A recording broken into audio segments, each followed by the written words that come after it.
Yo, what's up mga kalapatids, and welcome back dito sa Jepoy Love TV.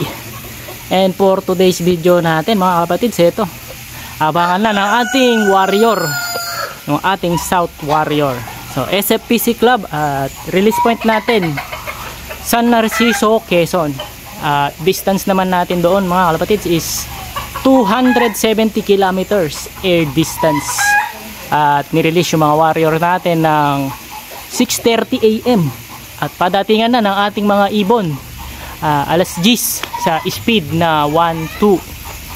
So ayan, lagay ng panahon mga kalapatids, ito maganda, maaliwalas yung langit. So sana umuwi ng maganda yung ating ibon, nag-iisang warrior natin. At final lap nga pala ngayon ng ating Pan Race 1. Yan, tricycle yung first prize at naka-rank number 16 tayo. So malayo-layo yung ating ranking. So hopefully makauwi ng maaga at gumanda yung ating pwesto sa final lap ng ating Pan Race 1. So ayan, tara sabay-sabay nating abangan yung ating nag-iisang warrior.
Samantala mga kalapatids, habang inaabangan natin yung ating warrior, eto, update ko kayo dito sa ating mga last batch ng mga YB.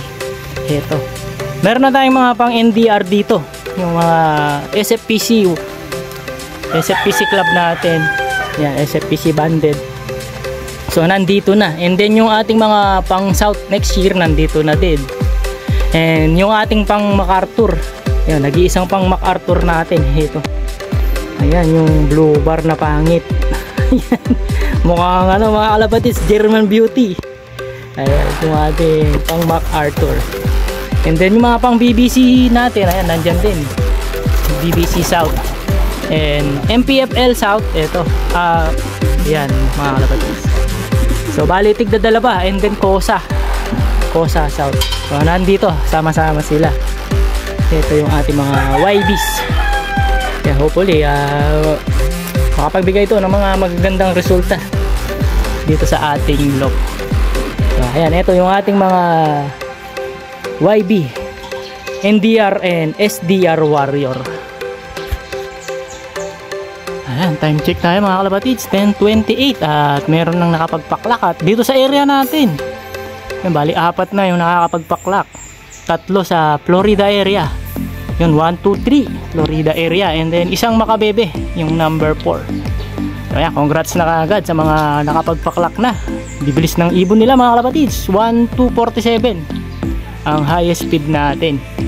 So sana dumating na rin yung ibon natin at makasabay sa mga ka-area niya dito sa Florida. So ayan, medyo dumidilim-dilim yung langit, daming ulap. So sana makauwi yung ibon natin at live pa naman yung ibon natin na yun. At makapwesto sana tayo ng maganda. So nasa 1-2 pababa pa yung speedan natin. So sana makauwi na yung ibon natin at maiklak natin ng maaga. Yo, welcome back mga kalapatids. Time check tayo, 12:26. At ayan, meron na lang tayong natitirang 30 minutes at wala pa rin yung warrior natin. At ito, pinalipad ko yung mga YB natin na tinuturuan. Low fly ko na. Ayan. So ayan, oh. So nasa 100 plus na yung nakakapagpaklak at wala pa rin yung sa atin. So mukhang naligaw na yung ibon natin mga kalapatids. Ayan yung ating mga YBs. So sana umabot siya bago mag cut off. So last 30 minutes na lang yung natitira sa ating oras. So sana bago maubos makauwi at may clock natin yung ating warrior.